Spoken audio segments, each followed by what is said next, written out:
과 남부지방에도 비가 내리겠습니다. 이어 밤에는 전국에 비가 오겠습니다.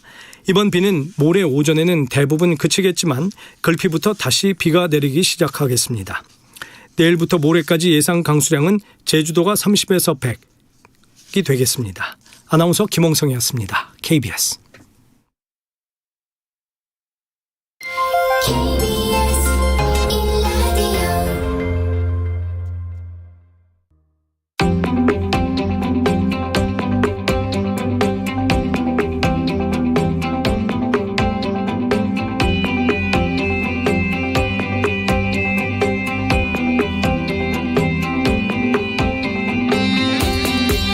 김성환의 시사야.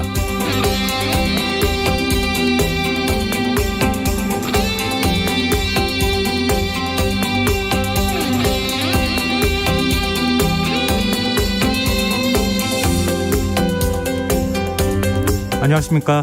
시사평론가 김성환입니다. 오늘로 예정됐던 문재인 대통령과 윤석열 당선인의 오찬회동이 만남을 불과 4시간 앞두고 무산됐습니다. 양측은 실무 협의가 마무리되지 않았다. 회동 일정을 다시 잡겠다. 이런 입장을 밝히면서도 오늘 회동이 무산된 이유에 대해선 말을 아끼고 있는데요. 현직 대통령과 당선인이 만남, 그것도 이미 예고한 회동이 취소되는 건 이례적인 일이라는 점에서 그 배경에 관심이 쏠리고 있습니다.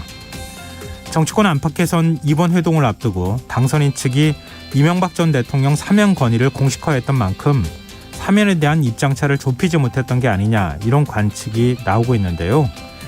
이 문제 어떻게 봐야 할까요? 대통령과 당선인의 만남은 원활한 정권 이양 여부를 판단할 수 있는 가늠자가 된다는 점에서 아쉬움이 남는데요. 지금의 상황이 신구 권력 충돌로 비춰지지 않기 위해선 양측 모두 어떤 노력이 필요할까요? 자세한 정치권 소식 잠시 뒤에 이어지는 뉴스에서 자세히 살펴보겠습니다.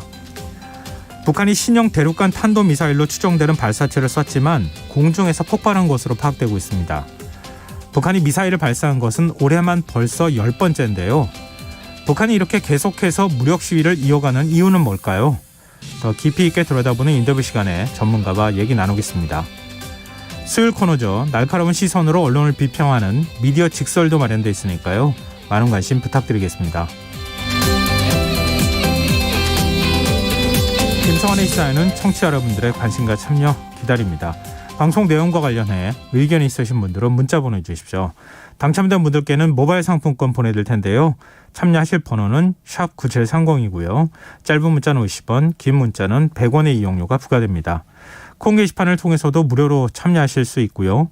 콩 어플리케이션과 KBS 일라디오 유튜브 채널을 통해서도 저희 방송을 실시간으로 시청 또 참여하실 수 있습니다. KBS 일라디오 김성환의 시사야. 그럼 지금 시작하겠습니다.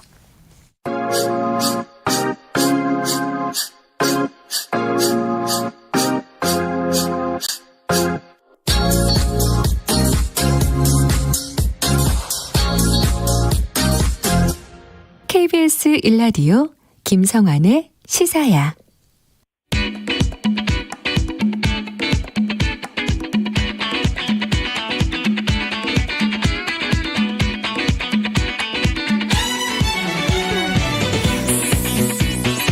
오늘 놓쳤던 뉴스 꼼꼼히 정리해드리는 뉴스야 시간입니다. 김민하 시사평론가 전화로 연결돼 있습니다. 안녕하세요. 안녕하세요. 네. 문재인 대통령과 윤석열 당선인의 오찬회동이 만남을 불과 4시간 앞두고 무산됐어요. 이 얘기부터 좀 해보죠. 양쪽은 어떻게 설명하고 있습니까? 일단 박경미 청와대 대변인이 서면 브리핑에서 실무 협의가 마무리되지 않아서 회동 일정을 다시 잡기로 했다. 실무 차원에서의 협의는 계속 진행해 나갈 예정이다. 이렇게 밝혔고요. 예. 김은혜 윤석열 당선인 측 대변인 역시 오늘 회동은 실무 협의가 마무리되지 않아 일정을 다시 잡기로 했다. 일정을 미루기로 한 이유에 대해서는 양측 합의에 따라 밝히지 못함을 양해해달라. 이렇게 얘기를 했거든요. 네. 그러니까 회동이 완전히 무산되거나 한 건 아니지만 일정을 이제 사실상 이제 미루기로 했다라는 설명인 거고, 그 이유가 구체적으로 뭐냐에 대해서는 양측 모두 구체적으로는 좀 말을 아끼고 있는 상황입니다. 이 대통령과 당선인의 만남이 성사되지 않은 것, 이미 만남이 예고가 돼 있었던 상황인데 이렇게 만남이 취소되거나 아니면 연기되는 건 처음 있는 일이라고요? 그렇습니다. 이 현직 대통령과 당선인이 만나겠다 이렇게까지 해놓고 이제 회동이 돌발된 게 첫 사례인데 예. 대부분 과거의 사례들은 이제 한 차례 이상 회동을 해서 뭐 예를 들면 정권 인수인계 사항이라든지 또는 그 시점에 어떤 시급한 현안 이런 것들을 논의한 게 이쪽에 좀 정상적인 과정이었거든요. 예. 그리고 이제 김영삼, 김대중 대통령 같은 경우에는 이때가 이제 외환위기 극복 이런 문제가 이제 굉장히 이제 급한 현안 아니었습니까? 예. 그래서 이런 특성이 있다 보니까 당선인하고 현직 대통령이 8차례가량 회동을 하는 이런 모습을 보여주기도 해서 이게 상당히 나름대로 모범 사례 아니었느냐 이렇게 많이 언론들이 얘기를 하고 있고요. 예. 이명박 당시 당선인하고 노무현 대통령의 경우에는 2차례 회동을 했는데 이게 인수인계 과정에서 뭐 정부조직법 개정이라든지 이런 걸 둘러싸고 좀 마찰을 빚는다든지 이런 상황들도 있고 해서 이때는 상당히 또 분위기 냉랭했다 이런 이제 여러 가지 평가들이 언론에서는 다시 회고가 되고 있습니다. 네. 이례적인 일이라고 하는 건 뭐 분명한 것 같은데 왜 이렇게 회동이 불발됐을까요? 어떤 분석이 나옵니까? 이게 언론마다 지금 분석이 다 달라가지고 예. 뭐 어떤 이유다라고 콕 집어서 말하기는 어려운데요. 크게 나누면은 사면 문제이거나 또는 이제 인사권 문제이다 이렇게 볼 수가 있을 것 같습니다. 오늘 이제 장제원 이 윤석열 당선인 비서실장의 경우에는 이명박 전 대통령 사면 요청이 혹시 걸림돌이 되고 있느냐라는 이제 질문에 대해서 네. 사면 요청의 권한은 이제 그걸 해줄 거냐 말 거는 대통령이 갖고 있는 것이고 자신들이 뭐 답을 들어야 회동이 성사된다든지 이런 입장은 아니다. 그래서 그런 걸로 지금 충돌하고 있는 건 아니다. 이렇게 설명을 했는데 네. 다만 지금 여러 가지 얘기는 나옵니다. 이명박 전 대통령 사면에 대해서는 국민들의 어떤 의견이 하나로 모아지지 않는 측면이 있는 데다가 권성동 의원의 경우에는 김경수 전 지사하고의 일종의 같이 사면하는 어떤 가능성 이런 것들을 언급한 바 있는 거지 않습니까? 네. 그 말대로 하면은 문재인 대통령이 마치 김경수 전 경남지사를 사면해주기 위해서 이명박 전 대통령을 같이 사면하는 것처럼 그렇게 비춰질 수도 있는 그런 발언이기 때문에 네. 이러한 발언이 뭐 도화선이 된 거 아니냐 이제 이런 전망 이런 해석도 나오고요.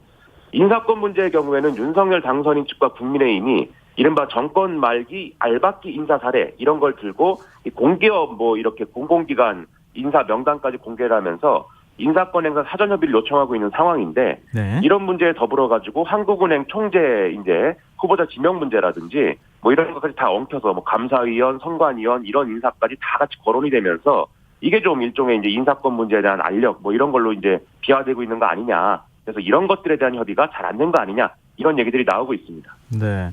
이명박 전 대통령 사면에 반대한다는 국민청원이 하루 만에 9만 명 넘는 동의를 받았다. 뭐 이런 소식들이 좀 들어오고 있는데 이게 비로 만남이 늦춰질수록 사면하기가 어려워지는 거 아닌가 이런 분석도 있더라고요.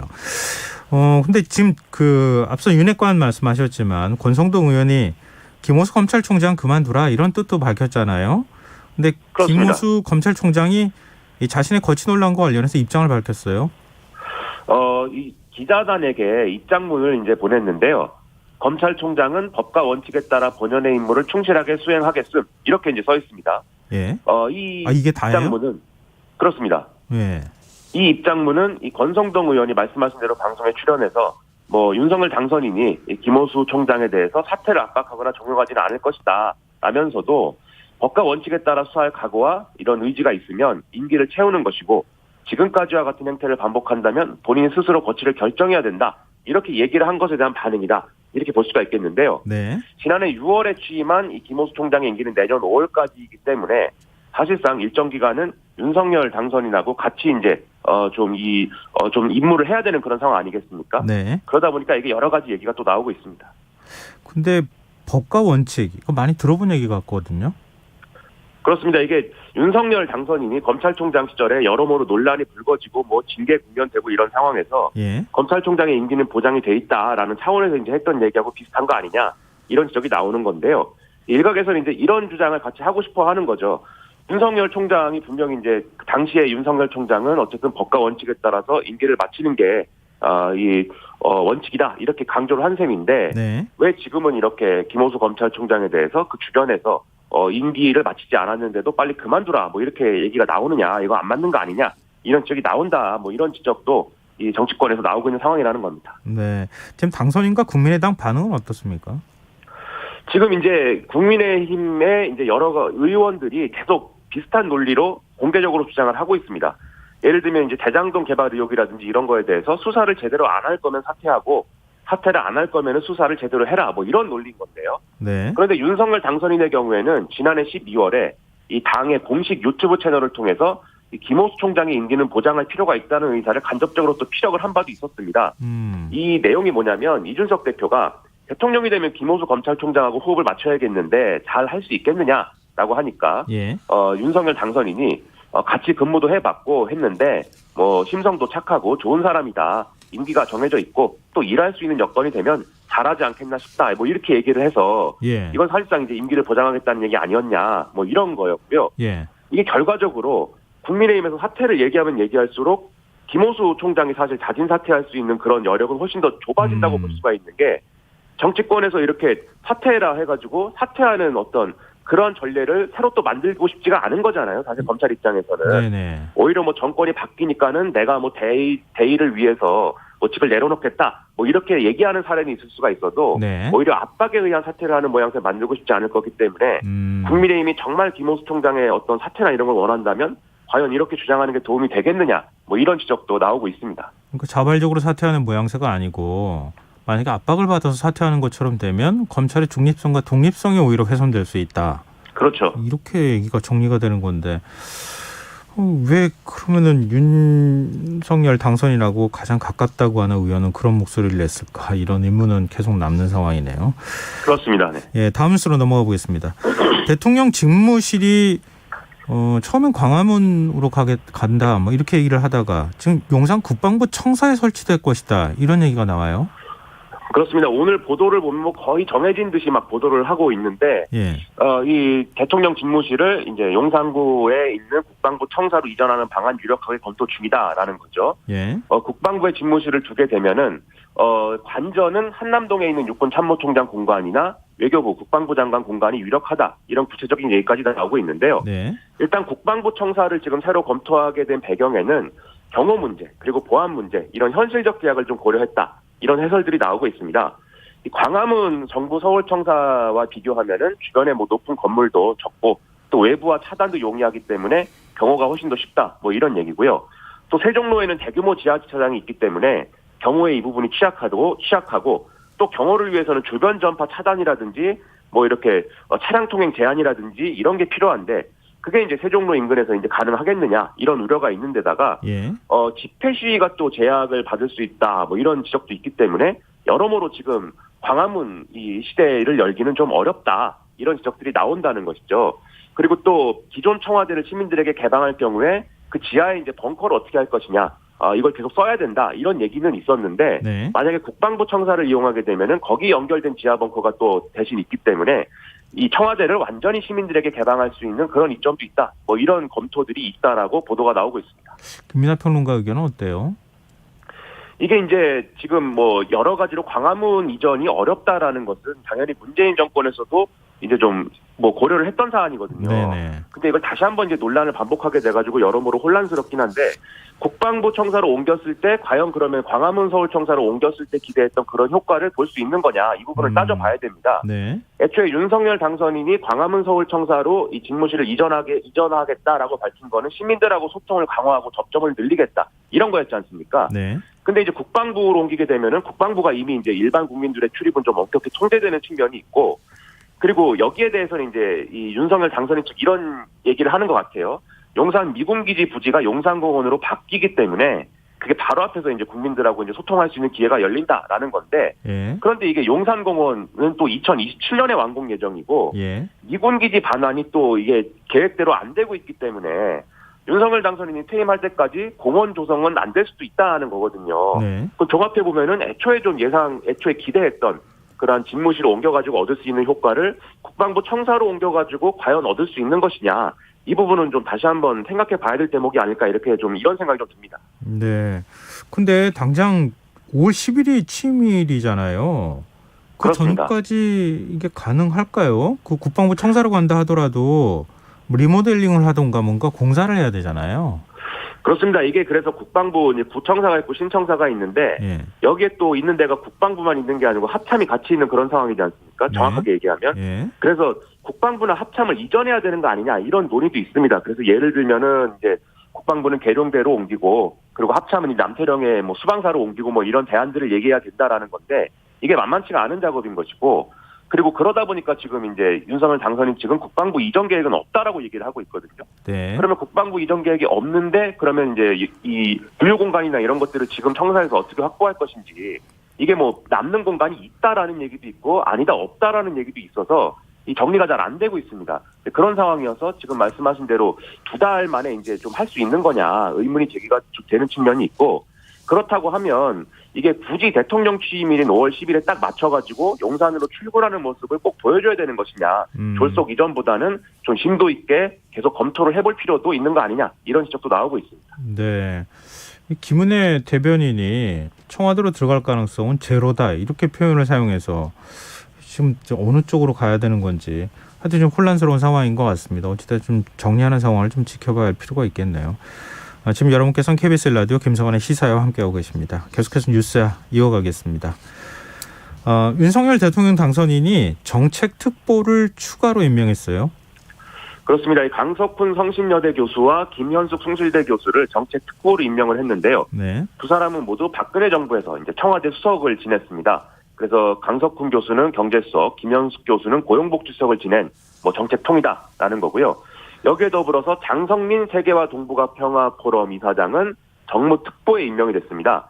이 장성민 특보의 경우에는 지난해 8월 달에 국민의힘에 입당을 해서 대선 후보 경선에 출마를 했는데 이때 예비 경선 과정에서 탈락을 했고 그다음에 이제 윤석열 당선인에 대한 지지 선언을 했던 그런 인연을 갖고 있는데요. 네. 김은혜 대변인은 여기에 대해서 이 장성민 특보가 그동안 가감없는 조언을 해왔고 쓴소리를 많이 해왔다. 그러니까 쓴소리 특보라고 불러도 좋다. 이렇게 얘기를 하면서 네. 앞으로의 어떤 역할이나 이런 것들을 기대한다는 이런 메시지를 내놓기도 했습니다. 근데 외교 안보와 관련한 분야의 인수위 일부 인사가 지금 논란이 되고 있어요. 그렇습니다. 가장 논란이 되고 있는 인사가 외교안보분과 인수위원으로 합류한 김태효 전 대통령 전략기획관인데요. 이명박 정권에서 2008년부터 2012년까지 청와대 대외전략비서관하고 대전략기획관 등을 이제 지낸 인사인데 네. 2012년 총선과 대선에서 이 김관진 당시 국방부 장관과 공모해서 국방부 사이버사령부의 댓글 조작 지시 등 여론 조작 활동을 했다는 이 정치관여 혐의로 재판을 받고 있는 이런 상황입니다.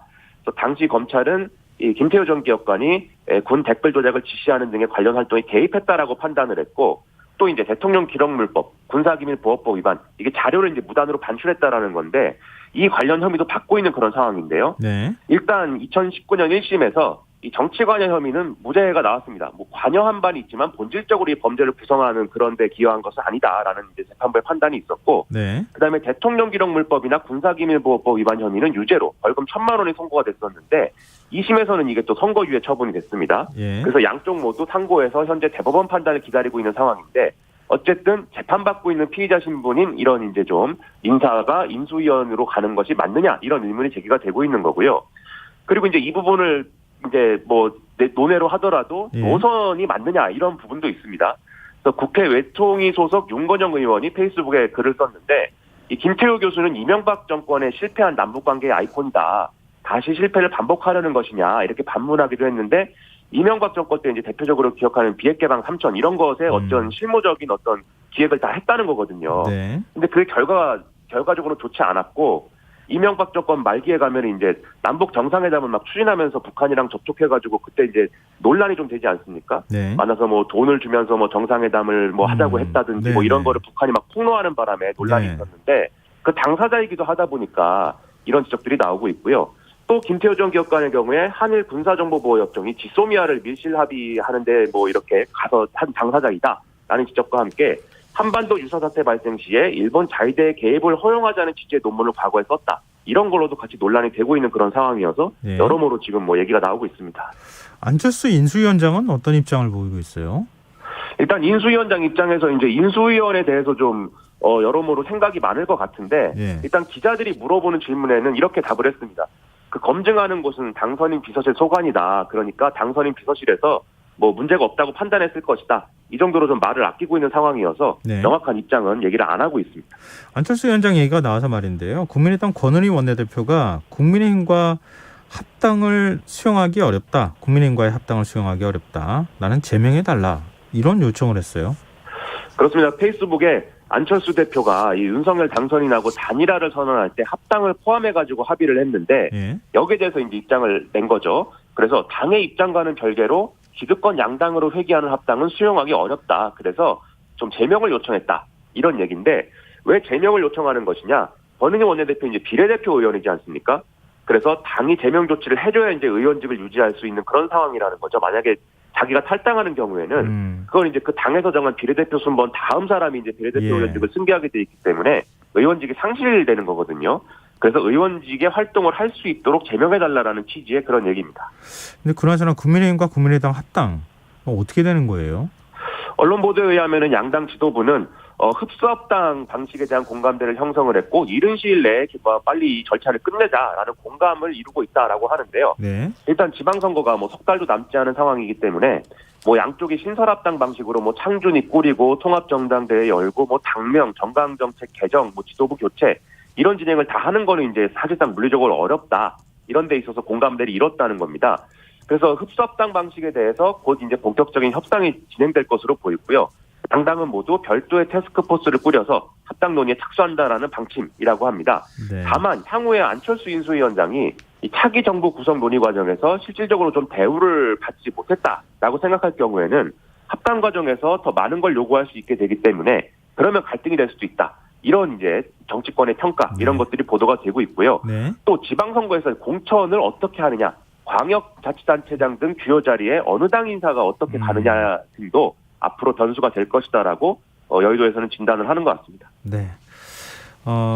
민주당 얘기도 좀 해보죠. 비상대책위원회 위원들이 오늘 첫 지방순회 일정으로 광주를 찾았어요. 그렇습니다.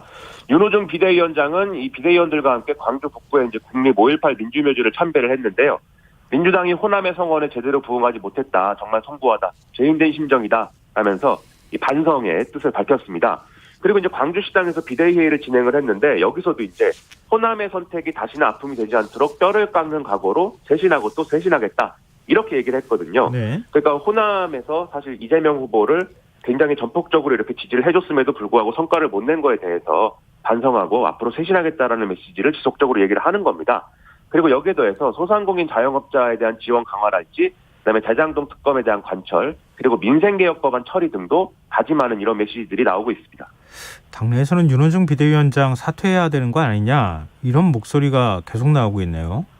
이 더 좋은 미래 당내에 이제 의견 그룹이지 않습니까? 여기서 이제 대선을 평가하는 전체 회의를 열었는데 윤호중 비대위원장 사퇴를 요구하기로 의견을 모았다라는 겁니다. 이 특정한 어떤 모임, 개파 뭐 이런 차원에서 사퇴 요구가 나온 거 이제 처음이다라고 볼 수가 있겠는데요. 이외에도 개별 의원들 차원의 이제 반대 의사 표명도 계속 이어지고 있어서 윤호중 비대위원장의 리더십이나 이런 것들이 상당히 흔들릴 수밖에 없는 국면이 이어지고 있습니다. 일단 윤호중 비대위원장은 이 거취 표명에 대한 뭐 기자들의 어떤 질문에 대해서 일단 17일에 즉 내일 재선의원, 초선의원들하고도 간담회를 하니까 거기서 좀 의견 청취를 하고 입장을 이야기하겠다 이렇게 얘기를 하고 있는데 네. 뭐 스스로 뭐 거취를 정리할 의지나 이런 것들은 아직 뭐 갖고 있지 않은 것 같다 이렇게 봐야 되겠습니다. 내일 뭐 초선 의원들이 숫자가 많잖아요. 초선 의원 그렇습니다. 간담회에서 초선 의원들도 그만두라 이렇게 만약에 한다 그러면은 직을 유지할 수 있을까? 하여튼 향후에 거취를 어떻게 결정하는지 좀 보죠. 그런가 하면 정의당에서는 갑질 의혹이 불거졌어요.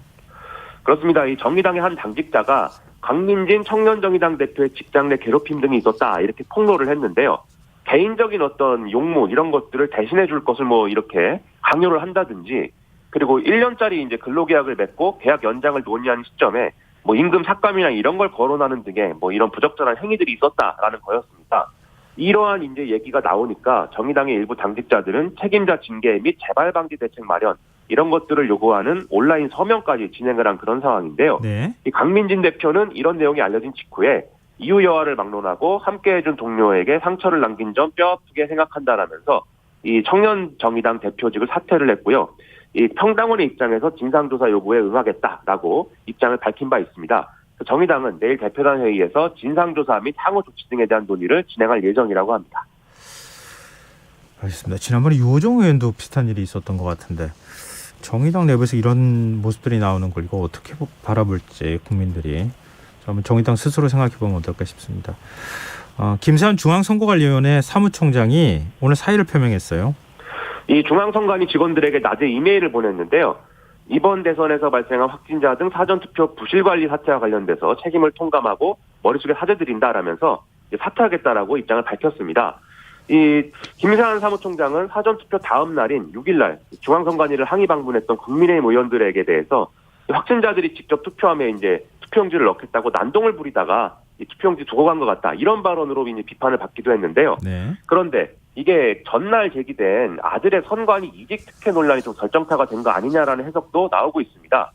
이 김세환 사무총장 아들인 김모 씨는 강화군청에서 일하고 있었는데 네. 김세환 총장이 중선관위 사무차장이던 지난 2010년 1월 달에 인천시 선관위로 이직을 했다는 거고요. 예. 이직 6개월 만에 같은 해 7월 달에 7급으로 승진을 했다. 그리고 지난 2월에는 중선관위가 대선 제외투표소 관리를 위해 꾸린 12명의 미국 출장단에도 포함됐다. 이게 특혜 아니냐? 이런 이제 문제 제기가 나온 겁니다. 네. 일단 중선관위는 이직, 승진, 출장, 선발 과정에 특혜는 없었다라고 설명을 했지만 이건 뭐 논란이 불가피한 사안이기 때문에 이와 연관돼서도 이제 사의를 표명한 거 아니냐라는 여러 가지 해석들이 나오고 있습니다. 네. 알겠습니다. 오늘 뉴스야 여기까지 하겠습니다. 지금까지 김민하 시사평론가였습니다. 고맙습니다. 고맙습니다.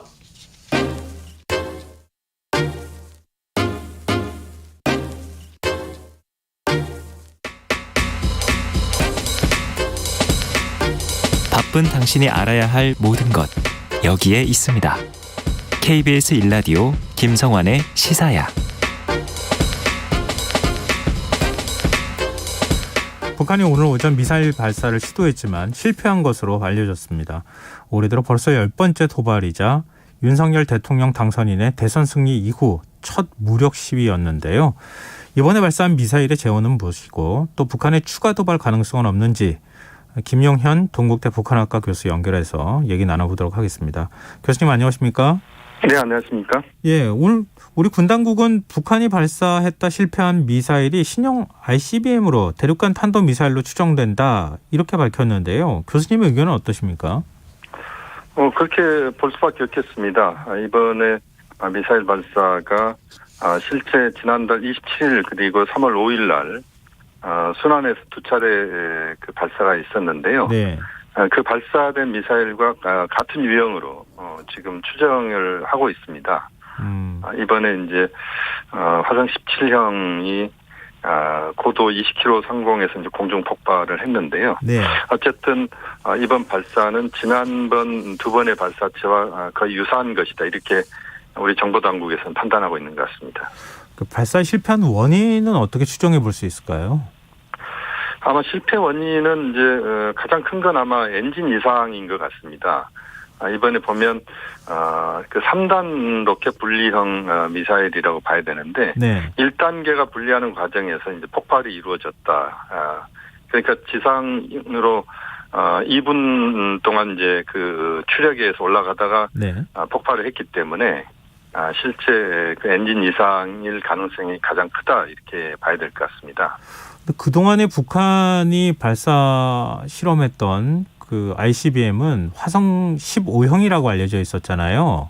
네네. 이번에 이제 화성 17형이라고 하더라고요. 네네. 이 두 개의 어떤 ICBM의 미사일의 차이는 어떤 부분에서 차이가 나는 겁니까? 현재 이제 정확하게 그 차이를 말씀드리기는 쉽지는 않고요. 예. 그 화성 17형 같은 경우는 지난 2020년 10월 당창건일 열병식 때 보면 네. 바퀴가 11축이었습니다. 네. 그러니까 한쪽 면 바퀴가 11개죠. 그런데 화성 15형은 바퀴가 9축이었습니다. 그러니까 바퀴가 9개가 한쪽 면에 있었는데 그렇게 보면 이제 크기로 보면 뭐 화성 17형이 화성 15형보다 상당히 크다. 그러니까 직경도 크고 무게도 더 나가고 또 길이도 길다. 뭐 이런 정도로 우선은 판단할 수 있겠습니다. 현재로서는. 네. 그럼 결국 이제 ICBM은 대륙을 넘어서 미사일이 가는 거잖아요. 그렇습니다. 미국 본토를 사정권에 두고 있다, 이렇게 봐야 될 것 같은데 구체적으로 어느 정도 재원을 갖고 있다, 이거까지는 공개가 전혀 안 된 거죠? 그렇죠. 아직 공개가 정확하게 되지는 않았고요. 북한이 겉모습만 보여준 것이다. 그리고 실험을 지금 두세 차례 걸쳐서 했지만 정확한 그 결과를 우리가 확인하기는 어렵습니다. 왜냐하면 지난달 그다음에 이번 달에 발사한 것도 고각 발사를 했거든요. 그래서 정확한 사거리를 알 수는 없습니다. 다만 이제 그것을 이제 평상 각도로 옮겨서 보면은 사거리는 약 1만 3천 킬로 정도일 것이다 이렇게 보고 있고요. 미국 동부까지 도달할 수 있죠. 그러면은. 그렇죠. 예. 그 탄두 중량은 1,500킬로 이상일 것이다라고 보고 있고 전체 이 ICBM 무게는 약 100톤 이상일 것이다. 특징적인 것은 이제 탄두부에 핵탄두가 두세 개 들어가는 다탄두 형태로 우리가 지금 이해하고 있는데요. 네. 요게 이제 아마 이전에 그 ICBM급 북한의 미사일과는 좀 더 차이가 있는 그런 좀 더 개량화되고 좀 더 진전된 형태의 그런 미사일이다 이렇게 볼 수 있겠습니다. 미사일의 파괴력이나 위력이 더 커진 미사일이라고도 볼 수 있겠다. 지금은 이제 시험 단계이긴 하지만 좀 우려할 수밖에 없는 부분일 것 같은데요. 미국도 그렇고 우리도 마찬가지지만 미사일 발사하면 요격 체계가 가동이 되잖아요. 그렇습니다. 미사일 방어막이. 이 요격이 가능할까요? 뭐 전체적으로는 이제 가능하다 이렇게 봐야 되는데요. 다만 이제 북한의 미사일 수준이 이제 두 가지 측면을 우리가 고려를 앞으로 해야 되는데 하나는 이제 북한이 SLBM 즉 잠수함 발사 탄도 미사일 개발을 지금 하고 있습니다. 이 SLBM은 물리적으로 보면 미국의 연안까지 와서 발사도 가능하기 때문에 실제 요격이 그렇게 만만치 않다 이렇게 볼 수 있을 것 같고요. 또 북한이 이제 극초음속 탄도미사일을 지금 개발하고 있다 이렇게 지금 저희들이 판단하고 있는데 그렇게 되면 사실상 요격은 좀 어렵지 않느냐 뭐 이렇게 보고 있습니다. 다만 이제 현재 상태에서 일반적인 ICBM이라면 미국의 요격 시스템이 제대로 작동만 한다면 그 요격은 현실적으로 현재로서는 가능하다. 뭐 그렇게 볼 수 있겠습니다. 근데 북한의 주장은 정찰 위성을 개발하는 것이다. 이거거든요. 네네. 과거에도 뭐 위성 발사 시험한다고 해가지고 사실 깡통위성 쏘아 올렸다 뭐 이런 이제 논란이 있었는데 이번에도 그런 같은 맥락이라고 이해하면 될까요? 그렇습니다. 북한은 이제 정찰 위성 개발을 계속 강조를 하고 있습니다. 우리가 이제 위성과 ICBM은 동일하면서도 차이점들이 있는데요. 원리는 동일합니다. 그러니까 엔진의 추력을 통해서 대기권에서 성층권으로 나가는 것이 이 정찰 위성이라면 ICBM은 그 정찰 위성에서 좀 더 다른 차원, 그러니까 대기권에서 성층권으로 나갔다가 다시 대기권으로 재진입하는. 그래서 정확한 탄착 지점을 형성하는 것이기 때문에 사실상 그 원리는 같다. 그렇게 볼 수 있고 어떤 식으로 그것을 활용하느냐에 따라서 달라진다. 그렇게 볼 수 있습니다. 말씀하신 것처럼 일단 쏴서 우주 공간으로 쏘아 올리는 건 같은데 ICBM 같은 경우에는 대기권으로 다시 재진입하는 기술이 필요하잖아요. 그동안에 그렇습니다. 북한은 대기권 재진입하는 기술이 좀 부족하다 이런 평가를 받아왔는데 아직 여기까지는 지금 기술적 진화가 이루어지지 못한 겁니까? 현재로서 이제 지금 말씀하신 것까지 포함해서 그 북한이 기술적 완성도를 지금 제대로 못 만들어낸 게 두 가지라고 보고 있습니다. 말씀하신 것처럼 대기권 재진입할 때 엄청난 이제 고열과 고압을 견뎌내는 그러니까 합금 기술이 중요한데요. 이 부분에서 이제 약간의 퀘스천이 있는 것이고요.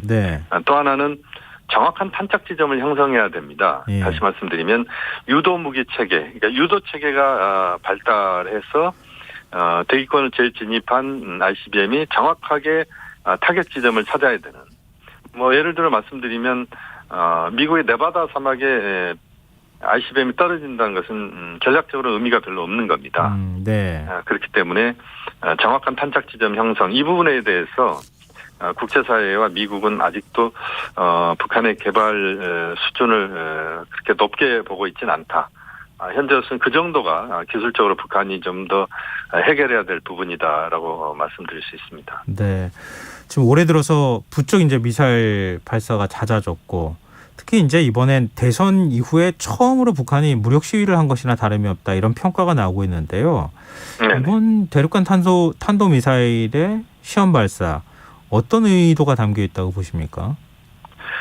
우선은 이제 두 가지입니다. 우크라이나 사태에 지금 국제사회가 집중해 있는 상황 아니겠습니까? 네. 미국도 역시 뭐 거기에 모든 역량을 외교 역량, 군사 역량을 다 투입하고 있다 이렇게 봐야 되는데 그 와중에 북한이 기술적인 수준을 높이는 기술적인 진보를 만들어내는 거기에 우선 집중하고 있다 이렇게 볼 수 있습니다. 네. 그래서 국제사회나 미국이 북한의 그 제재를 가하기 어려운 현 상황들을 최대한 활용해서 빠른 속도로 ICBM 수준을 높이겠다. 이게 하나 있는 거고요. 또 하나는 이제 지금 한국에서 대선이 얼마 전에 있었지 않습니까? 네. 그렇게 보면 이제 한미동맹에 대한 시험 또 윤석열 차기 정부가 어떻게 북한에 대한 입장을 보여줄 것인지 이런 것들을 또 테스트하는 측면도 있다. 그렇게 볼 수 있습니다. 근데 이제 그 도발이라고 하는 게 궁극적으로는 대화를 위한 도발이냐, 전략적 선택이냐, 아니면은 뭐 추가 지지 나오면 우리는 그냥 거칠 거 없이 그냥 기술적 완성도 높여서 대륙간 탄도미사일 그 핵탄도 장착하는 것까지 개발 끝내겠다 이런 의도냐. 그게 네. 지금 헷갈리는 거 아닌가요? 아니면 어떻게 보세요, 교수님은? 지금 상황에서는 뭐 북한 입장에서는 분명한 것은 이제 ICBM 능력, 정찰위성이라고 북한 표현을 합니다만 예. 현실적으로 ICBM 능력을 최대한 확보하겠다. 그래서 완벽한 ICBM 개발 국가로서 인정받겠다. 이게 하나 큰 것 같습니다. 그래서 그걸 통해서 미국과의 협상력을 높인다. 협상의 수준을 높이겠다는 측면이 강하다고 봐야 되겠습니다. 네. 그래서 북한이 실질적으로 정찰위성을 쏘아 올려서 우주 강국이 되겠다라고 하는 것은 현실적으로 북한의 여러 경제적인 능력이랄지 내외의 어떤 상황을 보면 그것은 뭐 북한이 그 의도적으로 목표는 그렇게 이야기를 하지만 실질적으로는 기술적 능력을 최대한 확보해서 미국과의 앞으로의 그 협상 특히 핵과 그 ICBM 관련된 부분을 통해서 미국과의 협상을 본인들이 우위에 서서 판을 끌고 가겠다. 이런 측면이 우선 강하다라고 저는 보고 있습니다. 네. 지금 뭐 인수위 외교안보 분과에 들어가 있는 인사들 면면을 봐도 그렇고 윤 당선인의 네. 그동안의 이제 그 발언을 봐도 그런데 대북 강경 기조를 유지할 가능성이 있거든요. 네. 그럴 때 지금 북측도 이렇게 좀 무력 시위를 하는 상황이라고 하면 네. 앞으로 양측이 좀 이 뭐랄까요 무력 충돌까지는 아니더라도 대화는 좀 네네. 어려운 방향으로 가는 거 아니냐 이런 우려도 나오는데 교수님은 어떻게 앞으로 대북 기조 정책들을 맞춰야 된다고 보십니까? 일단 대북 기조는 지금 윤석열 당선인도 그런 이야기를 하고 있고 또 여러 상황을 보면 대북 강경 정책을 쓸 가능성이 현재로서는 높다 이렇게 볼 수밖에 없는데요. 예. 다만 이제 하나 중요한 것은 한반도 상황이라고 하는 것 자체가 강경 일변도로 갈 수 있는 그런 환경은 아니라고 봅니다. 특히 미국도 북한과의 한편으로는 협상 또 한편으로는 미국이 북한에 대한 압박 이런 걸 병행하는 측면들이 분명히 있고 또 동북아시아 전체적으로 봤을 때도 우리가 강경 드라이브만 걸기에는 뭐 여러 가지 상황이 또 거기에 호응하지 않을 가능성도 높습니다. 그래서 좀 더 차분하고 신중한 접근을 해야 된다고 보고 있습니다. 또 그 과정에서 한반도에 우선적으로는 평화 관리가 우선이기 때문에 네. 그런 차원에서 보면 좀 더 신중한 그런 접근을 해야 된다. 이 부분을 강조하고 싶습니다. 네, 알겠습니다. 오늘 말씀 여기까지 듣겠습니다. 고맙습니다. 네, 감사합니다. 예, 지금까지 김용현 동국대 북한학과 교수였습니다.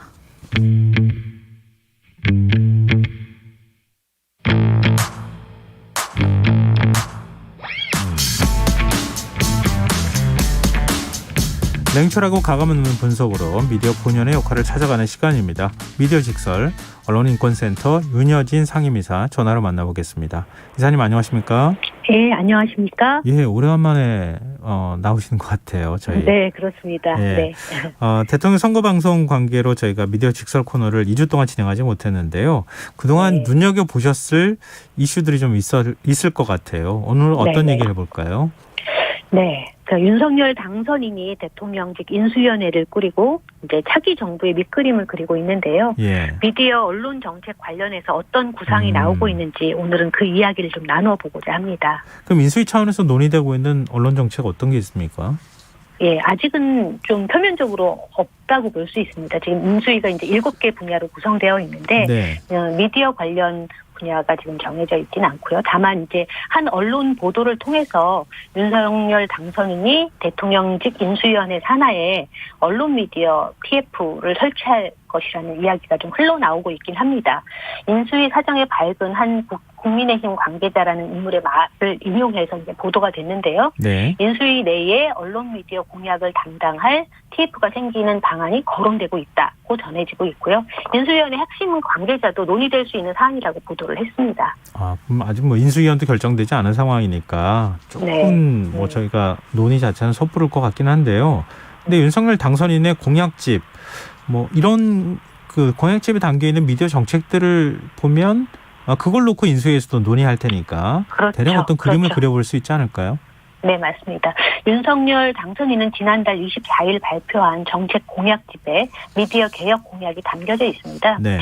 구체적인 내용을 좀 살펴보면 부당한 언론 개입은 NO, 그다음 자유로운 언론 환경 YES라는 이제 캐치프레이즈를 담고 있고 네. 공영방송 공정화 강화, 또 미디어 및 콘텐츠 산업 진흥을 위한 전담기구 설치를 슬로건으로 한 3대 공약이 담겨져 있습니다. 네. 윤 당선인은 자유로운 언론 환경이라는 공약과 관련해서 언론중재법 추진이 가짜뉴스 규제를 핑계로 한 언론 억압이라고 비판을 했고 또 공영방송 공정성 강화에 대해서는 KBS를 중심으로 한 공영방송의 공영성 강화와 같은 이야기를 한 바 있습니다. 근데 윤 당선인이 그 대선 기간 동안에 했던 발언하고는 약간 좀 안 맞는 것 같은데 결이. 그렇죠. 네. 특히 이제 언론중재법 개정안 문제에 대해서는 국민의힘에서 굉장히 거세게 반발을 하기도 했었잖아요. 네. 공약에는 이제 어떤 내용이 담겨져 있냐면 언론중재법 관련 공약에서 가짜뉴스, 악의적 왜곡 등의 문제는 자율 규제를 통해 해결하도록 하고 제도적 장치를 마련하겠다. 그리고 또 모든 조직 활용 권력으로부터 언론의 자유를 보장하겠다. 언론 관련 기금 운영이라든지 지배구조 등의 현실화 및 각종 규제를 완화하고 철폐하겠다. 또 재승인 제어가 이제 종편이라든지 방송 사업자 관련된 이야기인 것 같은데 네. 절차의 공정성 제고를 위한 규제 완화 등 제도 개선을 하겠다는 내용을 담고 있습니다.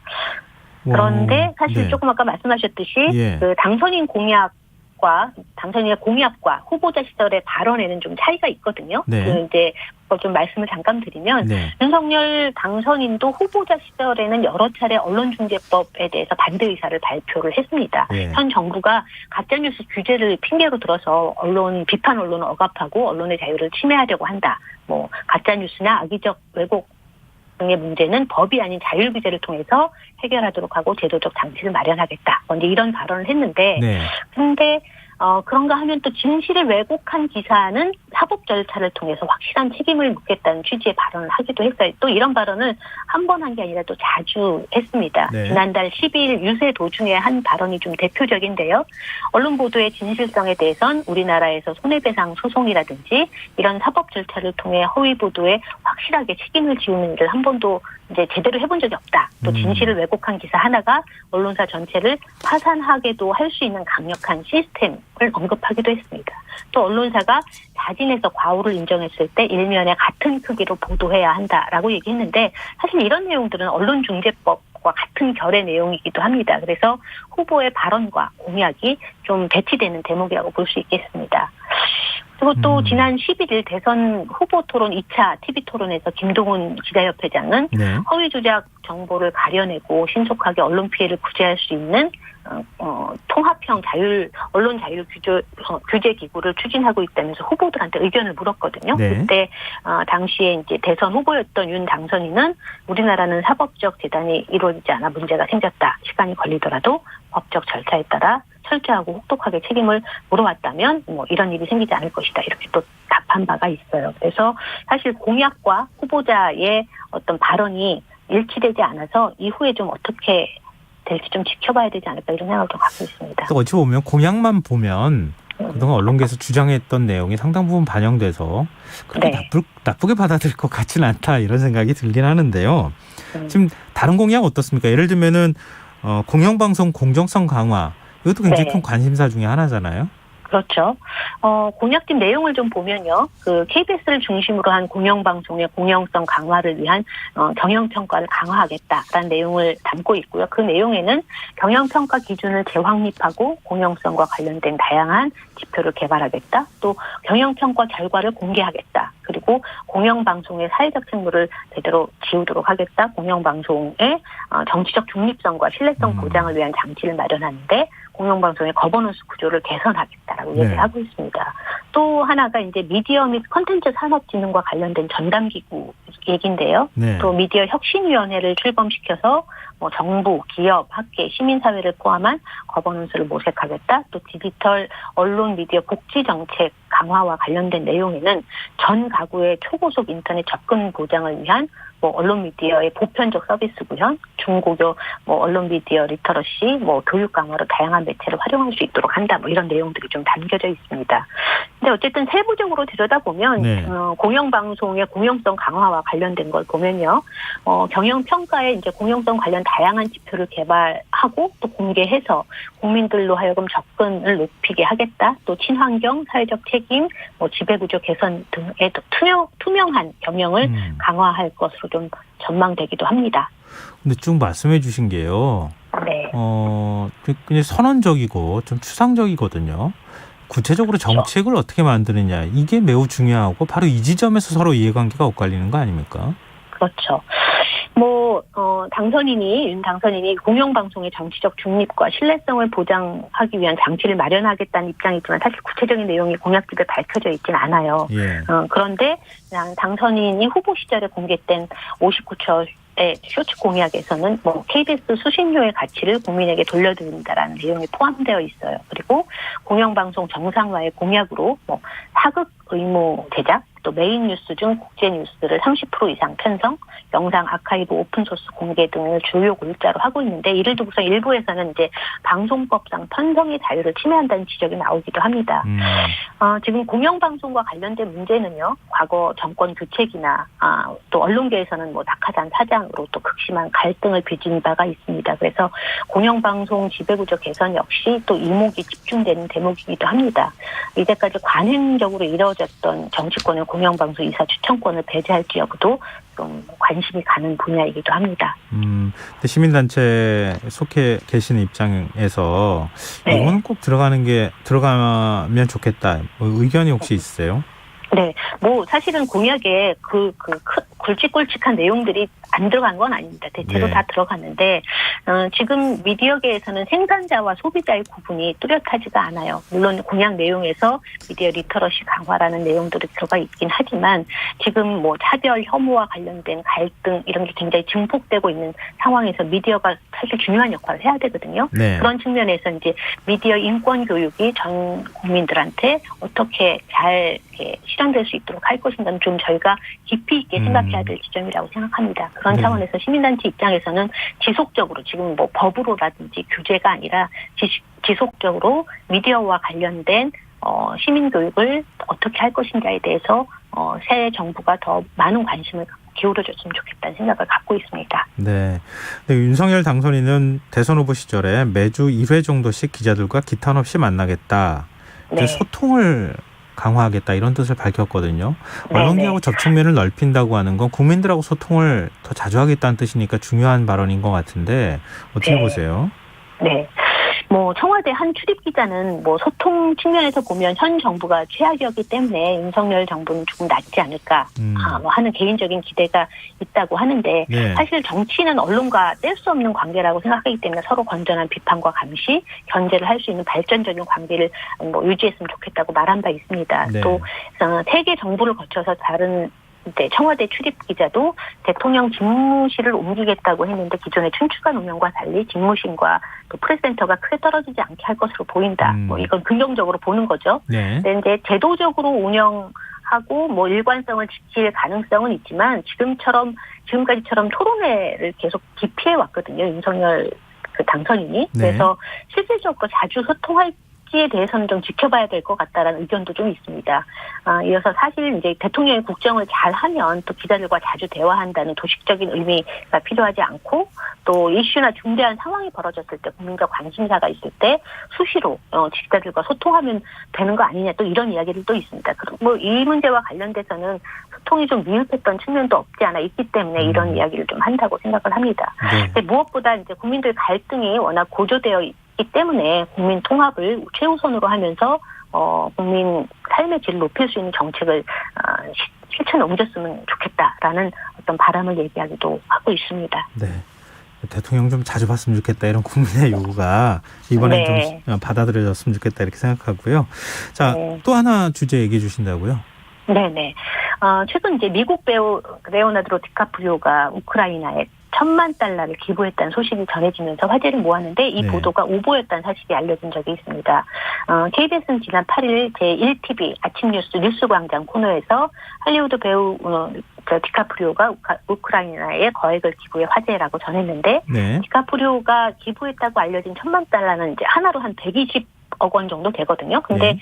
13일부터 해당 보도가 오보라는 소식이 다른 언론을 통해서 알려졌고 KBS는 자사 홈페이지와 유튜브를 통해서 이제 관련 기사를 삭제했어요. 기사하고 영상을. 그리고 삭제 이후에 이제 별다른 조치가 없어서 일각에서는 KBS가 공영방송을 책무를 다하지 못한 것 아니냐라는 좀 지적이 나왔고 네. 또 오보 기사가 KBS만을 통해서 전해지지 않았지만 또 인터넷 기사가 아닌 전파를 통해서 정해진 정식 리포터였던 만큼 정정 보도나 해명 보도가 필요하지 않았냐라는 지적이 좀 나오고 있습니다.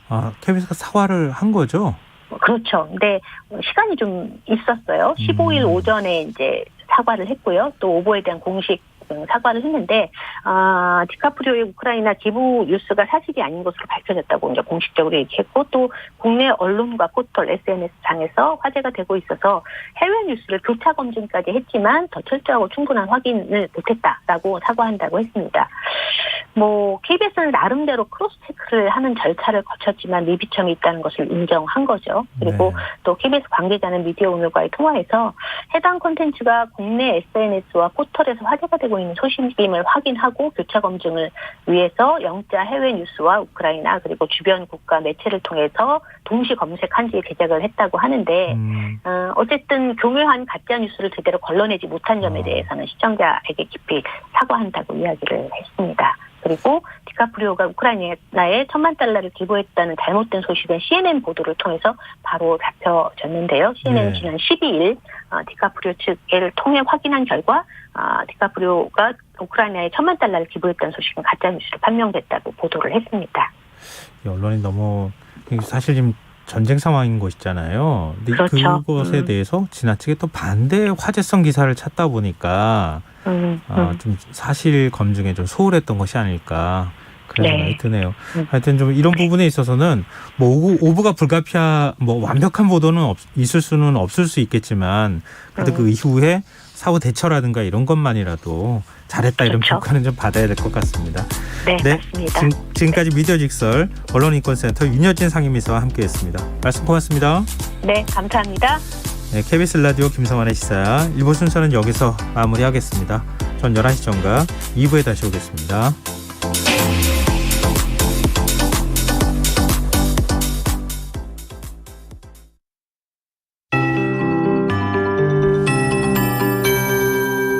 KBS 58분 날씨. 내일 전국이 대체로 흐리겠습니다. 내일 새벽에 강원 영동, 오전에 충청권과 전북, 경북